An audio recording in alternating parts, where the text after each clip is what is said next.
And at that point, somewhere in that time, J.J. Abrams calls Los Angeles, and I'm not there. So my assistant calls me and says, J.J. Abrams called, he's going to call back. I said, great, I got my phone. I wonder what J.J. wants. Because the last time I talked to J.J. was before the first movie came out. And I went to meet him at his office, and he said, are you interested in being in the next, in the Star Trek, the first Star Trek movie? I said, yeah. You play the Captain? No.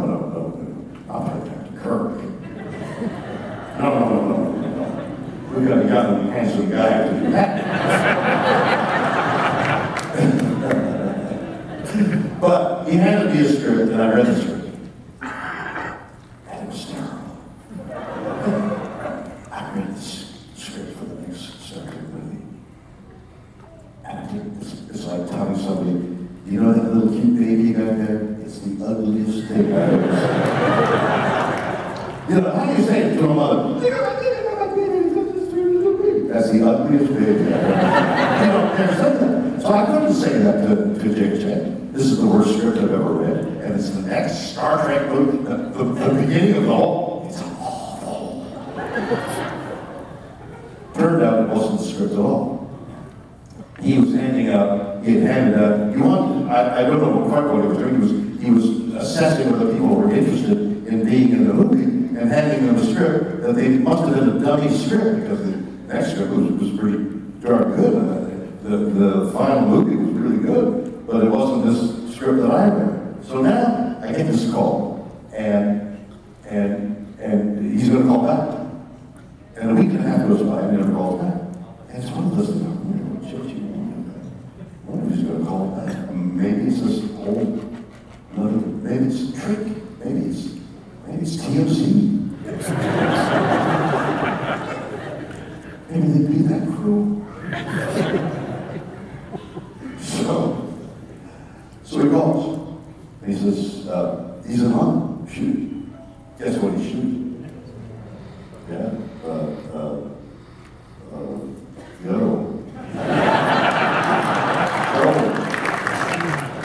He said, I'm calling Bill because the director of Star Trek, the next movie, has had an idea where you might be involved. So I'm calling to find out whether you'd be interested.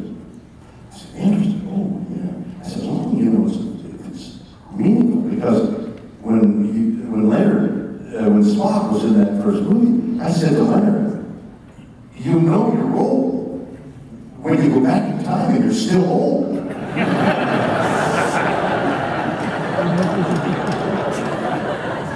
So it depends on what you do with the character, but I'd be delighted. He says, okay, now Bill. Son, stop. You can't say anything to anybody. I said, JJ, I won't tell my wife. I won't tell anybody. Hey, he wants me to be a no. I wouldn't do that, JJ. I get back from Australia, and it's all over the internet that the director had held an interview and said they wanted Shatner and Nimoy to be in the next movie. I thought JJ's frothing at the mouth. So the news is out that they have an idea that they want Leonard and myself. They might want Leonard and myself, but I'd love to do it. But how do you get me 50 years later into the movie? I mean, how do you ration? I know it's science fiction, but even I couldn't come up with an idea. So that's the news on that. You got it? Thank you. You're welcome. Yeah.